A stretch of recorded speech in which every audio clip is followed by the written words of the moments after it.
Vous allez voir comment c'est facile, c'est un truc de dingue. Donc ici, je mets le sel et le sucre vanillé. Et ensuite, je viens y mettre mon beurre fondu. Hop là, le beurre fondu. On va y mettre ici les 2 œufs. Et on va tout simplement venir mélanger. Alors, on mélange d'abord avec le fouet.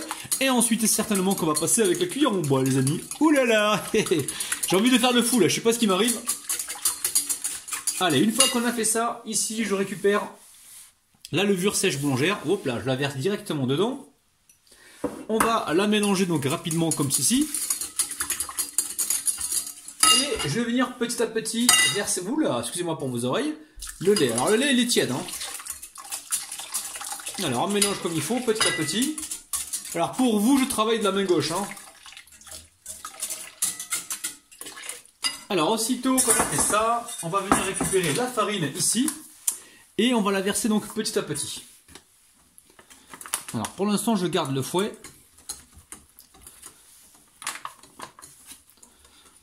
Ça marche aussi avec la cuillère en bois, mais bon, j'aime bien le fouet.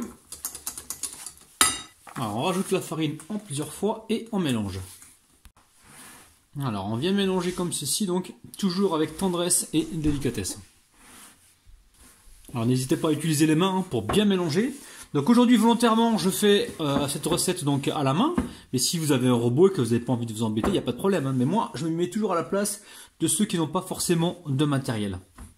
Et en fait c'est une pâte qui a, il n'y aura pas besoin de trop la pétrir. Alors assurez-vous juste qu'il n'y ait plus de traces de farine. Donc là on utilise les 2 mains, il n'y a pas de problème.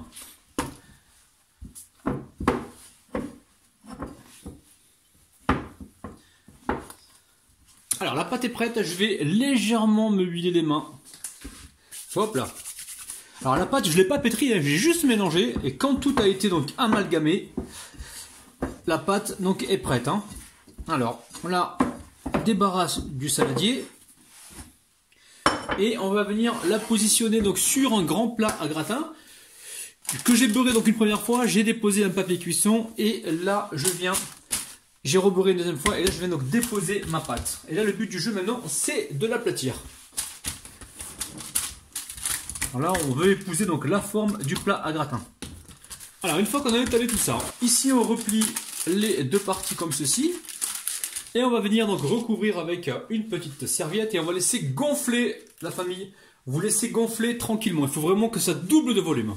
Alors la famille, je vais être franc avec vous, je suis parti faire mes courses tranquillement. Et j'ai laissé donc cette pâte reposer environ 2h30.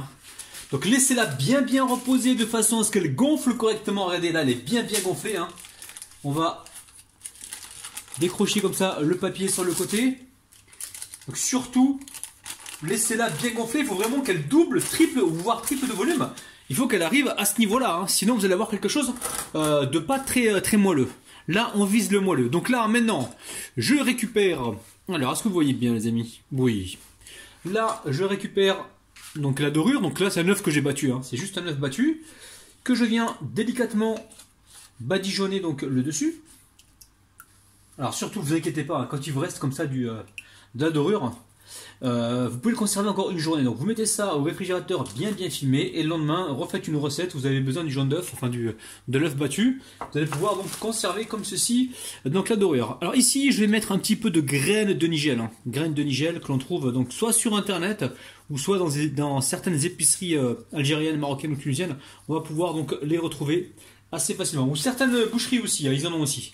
Allez, direction le four. Donc là, il est en train de préchauffer à 200, non pas 200, à 175 degrés. Donc 175 degrés. Et là, je suis parti pour une cuisson d'environ 20-25 minutes. On surveille. Alors, aussitôt que ça sort du four, je vais ici mettre une feuille de papier cuisson et je vais le recouvrir jusqu'à ce qu'il refroidisse donc complètement. Je vais au bout de... Hop là. Ah, c'est chaud. Alors, au bout de 5-6 minutes, vous retirez donc...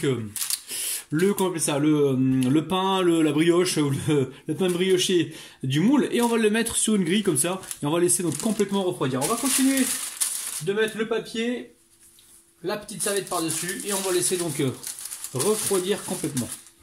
La famille, regardez-moi ce khobz dar, c'est un truc de dingue, regardez-moi le dessous, c'est un truc de malade. Allez, on va se couper des parts, Bismillah les amis. Ça se coupe tout seul, c'est bien moelleux à l'intérieur. Regardez-moi ça. Regardez, on n'a même pas pétri les amis, regardez-moi ça. C'est un truc de ouf les amis. Et c'est encore chaud hein. Vous voyez la vapeur qui s'échappe? C'est un truc de malade, c'est ultra moelleux. Il me tarde de goûter, hein. Je vais couper ça en carré comme ça, enfin en rectangle. Et là, franchement les amis, avec un thé, un café, un chocolat chaud, vous allez vraiment vous régaler hein. C'est un truc de malade. Allez, on va se couper donc un petit morceau pour déguster. Regardez-moi ça, c'est un truc de ouf les amis. Allez, c'est parti. Bon ben la famille, il vous reste plus qu'à réaliser cette recette, c'est franchement très bon hein. Le matin avec un petit peu de confiture, un petit peu de miel, vous allez franchement vous régaler hein. C'est un truc de dingue. Donc c'est entre le pain, entre la brioche, c'est incroyable. Allez, c'est reparti. La famille, c'est vraiment super bon, c'est un truc de malade. Alors, vous allez me dire, ouais, c'est une brioche. Non, non, les amis, hein, c'est un goût de pain, en fait, hein, de bon pain, que vous allez pouvoir donc tartiner avec soit de la pâte à tartiner, soit du miel, de la confiture. Vous allez franchement vous régaler.